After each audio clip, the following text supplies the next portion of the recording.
You know that feeling after certain conversations where you walk away and something inside you feels off?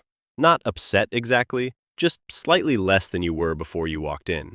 Like the air got taken out of something. That is not oversensitivity. That is not paranoia. That is your nervous system accurately reporting what just happened. And here is what most people spend years figuring out too late. Smart people do not avoid toxic people by accident. They have developed specific ways of thinking and specific habits that protect them before the damage compounds. Smart people figured this out, not by accident, through pattern recognition that became instinct.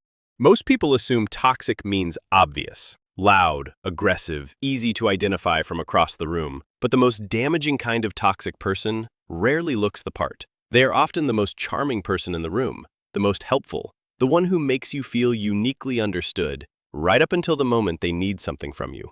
Research from Friedrich Schiller University in Germany found that prolonged exposure to certain social dynamics triggers the same neurological stress response as a physical threat. Your brain genuinely cannot tell the difference. Smart people have learned, sometimes the hard way, to take that signal seriously before the damage accumulates. Here's what that looks like from the inside. Number 1. They trust the feeling before they trust the explanation. Smart people have developed a specific relationship with their own discomfort. When something feels wrong, they do not immediately reach for a rational explanation that makes it feel less wrong. They sit with it. They let it mean something. You know the experience. You are in a conversation, and nothing technically wrong has happened. The words are fine, the behavior is fine, but something underneath the surface is registering a signal you cannot name yet. Most people override that signal immediately. They call themselves paranoid. They call themselves unfair. They decide they are reading too much into it. Smart people do not do that. They understand that what feels like paranoia is often just pattern recognition operating faster than conscious thought. Psychologists call this somatic intelligence, the body's capacity to process information the conscious mind has not caught up with yet. That uncomfortable feeling in your chest after a conversation is not irrational. It is data. Smart people treat it like data. Number 2, they study behavior across time, not words in the moment. Toxic people are frequently extraordinary with language. They apologize with precision. They explain with clarity. They know exactly which combination of words will reset the dynamic and make everything feel okay again. And then the same thing happens again. Smart people learn early that words and behavior are two completely separate data sets. And when they conflict, behavior is the one that tells the truth. The question smart people are always quietly asking is not, what did this person say? It is, what does this person consistently do when no one is performing? Does their behavior match their words when the stakes are real? What do they actually do when things get difficult? Not what they promise, not what they explain, what they do. Repeated behavior across time is the only reliable information available. Smart people give words a chance. They give behavior all the time it needs to reveal the pattern. And when the pattern becomes undeniable, they do not argue with it. They adjust accordingly. Number 3, they set limits from a position of self-knowledge, not reaction. Smart people draw lines around what they will and will not participate in, and they do not apologize for those lines. This is harder than it sounds, because most people were shaped early to be accommodating, to be understanding, to give the benefit of the doubt. Toxic people understand this instinctively. They push slightly past the limit, apologize, pull back, then push again, each time measuring exactly how far the line can move before it becomes a problem. Smart people have figured out something that changes the entire dynamic. A limit is not something you build against another person. It is a decision you make about your own participation. The internal shift is from, you cannot treat me this way, to, I will not be part of interactions that feel this way. One is a reaction, the other is a position.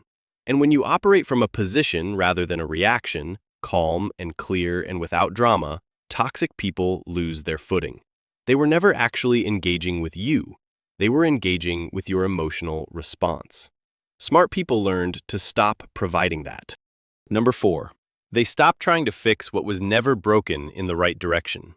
People who are smart about toxic dynamics eventually reach a painful but important conclusion. You cannot want someone's growth more than they want it themselves. If you are watching this video, there is a real chance you are someone who sees potential in people, who genuinely believes that with enough patience, enough understanding, enough of the right kind of presence, most people can come around. Psychology is fairly clear on what actually happens when this belief meets a genuinely toxic pattern. The person trying to fix does not fix anyone. They absorb the damage instead. They become smaller, more uncertain, more prone to questioning their own perception of reality. Prolonged exposure to toxic dynamics does not just exhaust you. It gradually rewires how you interpret your own experience. Smart people accept one uncomfortable truth, and then they let it protect them. You can care about someone and still choose not to be the one who pays for their patterns. Those two things are not in conflict. Number 5. They become unremarkable on purpose. Smart people know about something called the gray rock method, and it is one of the most counterintuitive and effective tools available when direct distance is not possible. Here is the underlying psychology. Toxic people, particularly manipulative or controlling ones, are not actually interested in you as a person. They are interested in your reaction, your frustration, your defensiveness, your attempts to explain yourself. That emotional response is what they are actually after because it confirms influence. It gives them material to work with. It tells them the connection still has power. The gray rock method is exactly what it sounds like. You become flat, neutral, unremarkable, single-word answers, no visible emotional response, no arguments, no long explanations, nothing to pull on. Researchers who study narcissistic behavior patterns confirm that when the emotional response disappears, the interest disappears with it. Smart people do not waste energy fighting what cannot be won through fighting. They remove the fuel and wait for the fire to run out of reasons to keep burning. Number 6. They guard the inner circle with patience, not suspicion. Smart people are careful about proximity. Not because they distrust people by default, but because they understand something backed by actual research. Emotional states are contagious. Studies on emotional contagion consistently show that humans unconsciously absorb the internal states of people in close physical and social proximity. Someone else's anxiety does not stay theirs. Someone else's chaos does not stay contained. Over time, and without awareness, the emotional environment of the people closest to you shapes your baseline, your thought patterns, what feels normal, what you expect from relationships. Smart people do not close themselves off, but they build a distinction between the people they are pleasant with and the people they actually allow close. Getting close requires time, consistency, trust built through real experience, not just stated intention. Toxic people almost never survive that process intact, not because they are being screened out deliberately, but because sustained proximity to honest observation reveals the pattern eventually. Smart people wait long enough to see it. Number 7. They let the relationship change without staging a confrontation. Here is something smart people have usually learned the hard way. Explaining yourself to a toxic person almost never produces the outcome you are hoping for. The instinct when something has gone wrong is to have the conversation, to articulate what happened, to be understood, to reach some kind of resolution. But with genuinely toxic dynamics, that conversation almost always produces the opposite of resolution. Your words become material. Your explanations become evidence used against you. Your emotional investment becomes leverage. Suddenly, you are defending a position you never took. Suddenly, you are apologizing for things you did not do. Suddenly, you are the one who needs to be convinced to stay. Psychologists identify a pattern called JADE. Justify, argue, defend, explain. With toxic people, JADE is a losing strategy every time, because they are not listening to understand, they are listening for the opening. Smart people have learned to let distance happen without narrating it. No dramatic exit, no final message, just a gradual reduction in availability, less response, less investment, less access, until the dynamic simply has no oxygen left to sustain itself. It is not cowardice, it is the most intelligent exit available. Number 8. They stop internalizing what belongs to someone else.